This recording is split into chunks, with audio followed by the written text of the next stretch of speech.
नमस्कार। 6 कृषी सेवा केंद्रांचे जिल्ह्यातील परवाने निलंबित। कृषी पथकाकडून 3 तालुक्यात कारवाई।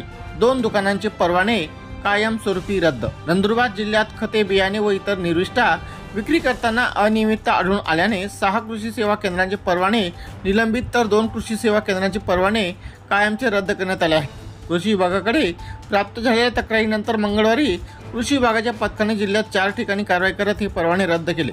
जिल्ह्यात युरिया तसेच मागणी असलेली खते मिळत नसल्याच्या शेतकऱ्यांच्या तक्रारी होत्या। खते देताना जिल्हा पातळीवर मुख्य खत विक्रेत्यासह तालुका व गाव पातळीवर विक्रेते गरजेच्या खतासोबत अनावश्यक खते विक्री करून लिंकिंग करत असल्याच्या तक्रारी होत्या।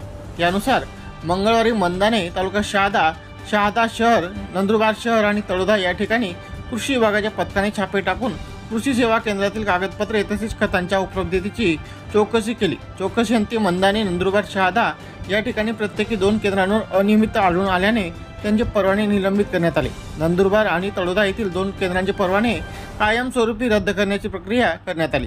दरम्यान यापुढेही असे प्रकार आढळून आल्यास कारवाई करण्यात येणार असल्याची माहिती जिल्हा अधीक्षक कृषी अधिकारी चेतन ठाकरे यांनी यावेळी दिली।